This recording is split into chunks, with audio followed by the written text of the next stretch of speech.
Preisschock an der Supermarktkasse. Das, was wir täglich brauchen, wird teurer und teurer. Preisanstieg und plötzlich sind die Regale leer. Preistreiber Inflation. Wie teuer werden unsere Lebensmittel noch? Und was bedeutet das für Familien? In Friedrichsdorf kommt Tanja Chapuis gerade vom Supermarkt. Es ist Montag und ihr üblicher Einkauf, den sie nach einem Wochenende macht. Vorrat auffüllen und Lebensmittel für die nächsten 2 Tage packt sie aus. Von Kaffee über Fischstäbchen bis hin zu Milch.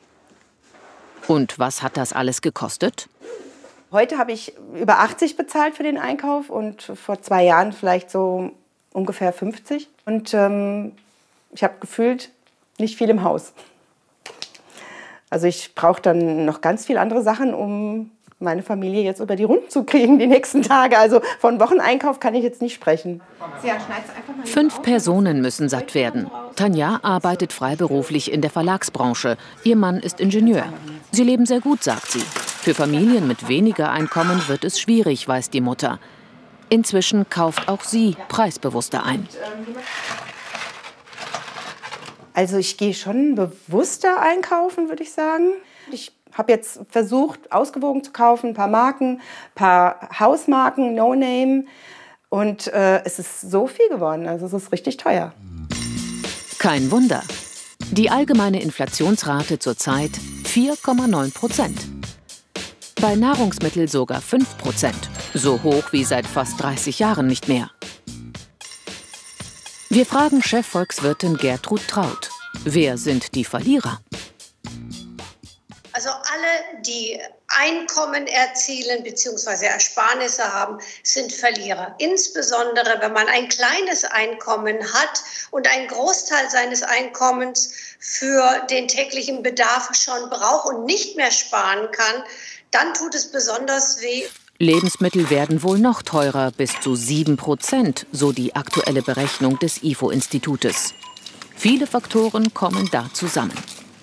Bei Lebensmitteln gibt es mehrere Gründe, warum die Preise steigen. Also das eine ist immer saisonal. Also wenn nicht gerade Saison ist, steigen natürlich die Preise der entsprechenden Lebensmittel. Aber die Lebensmittelpreise steigen auch, wenn Ernteausfälle sind, so wie gerade jetzt bei Palmöl, weil in Malaysia die Ernte ausgefallen ist oder in Brasilien die Kaffeeernte ausgefallen ist. Also da werden wir uns jetzt noch auf höhere Preise einstellen. Die Lebensmittelpreise steigen aber auch, wenn die Logistikpreise steigen, wenn die Verpackungspreise steigen.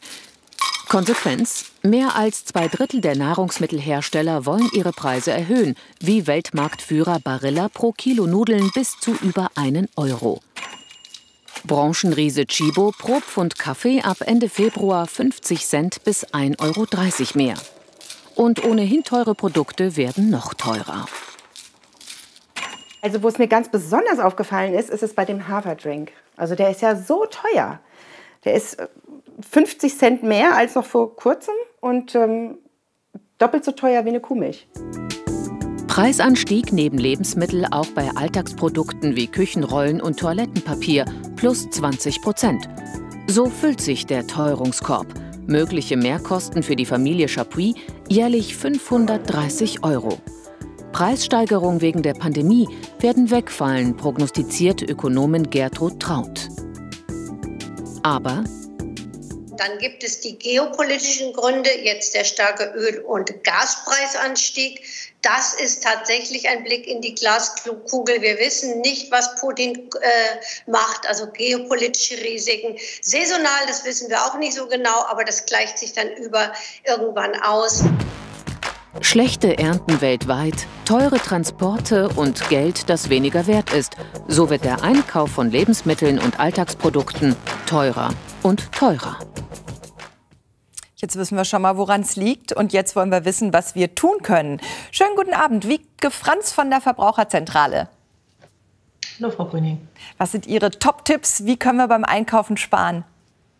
Ja, erstmal grundsätzlich empfehlen wir von den Verbraucherzentralen, ein Haushaltsbuch zu führen, dann sich mit den Familienmitgliedern zusammenzusetzen, mal zu schauen, wofür gebe ich denn eigentlich wie viel aus und zu gucken, was wollen wir nicht einsparen und wo können wir vielleicht was einsparen, gerade bei Getränken oder Süßigkeiten, sodass auch noch eine ausgewogene Ernährung möglich ist. Wichtig ist auch, einen Wochenspeiseplan zu machen, um zu schauen, wann isst wirklich wer mit, um nicht etwa auch noch Lebensmittelverluste zu produzieren, also etwas wegzuwerfen, wirklich alles zu verwenden, dann nicht bei jedem Angebot zuschlagen, natürlich nicht hungrig einkaufen gehen, das sind alles so Tipps, die gelten eigentlich generell, aber auch beim Discounter-Supermärkten auf Eigenmarken verstärkt setzen, eher selber kochen.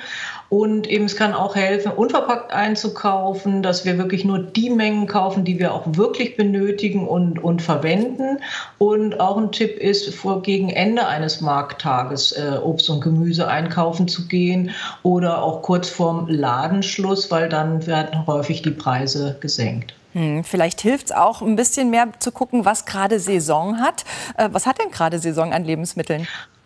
Ja, gerade Saison haben so alle Kohlarten, alles Wurzelgemüse, Pastinaken, Karotten, aber auch Äpfel, Birnen, Lauch. Das sind so Gemüse- und Obstarten, die zurzeit preiswert sind. Es heißt ja oft, dass Leute mit wenig Geld sich kein gesundes Essen leisten können. Sehen Sie das auch so?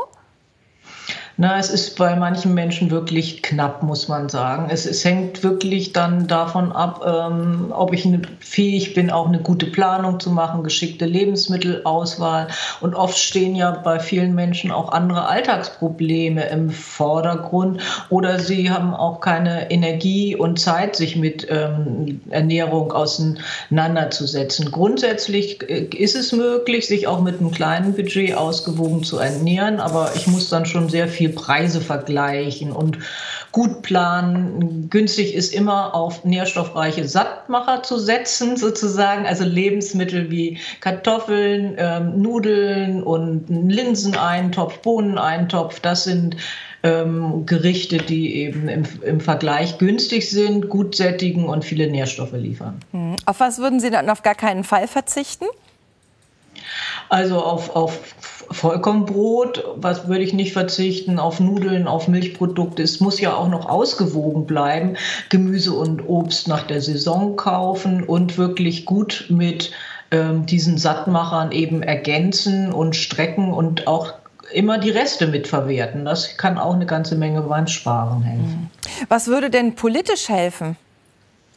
Ja, politisch helfen würde, wenn man die Mehrwertsteuer bei Obst und Gemüse, Hülsenfrüchten senkt. Das haben die EU-Finanzminister bereits beschlossen, aber das Gesetzgebungsverfahren ist noch nicht abgeschlossen, sodass eben der deutsche Gesetzgeber, der dann die Möglichkeit hat, das auch umzusetzen, also da sich noch einen Augenblick gedulden muss, bis das kommen wird. Also ich hoffe doch sehr, dass das dann auch wahrgenommen wird und Obst und Gemüse von der Mehrwertsteuer befreit oder zumindest gesenkt wird. 7% wären das immerhin bei Grundnahrungsmitteln, ja. Ne?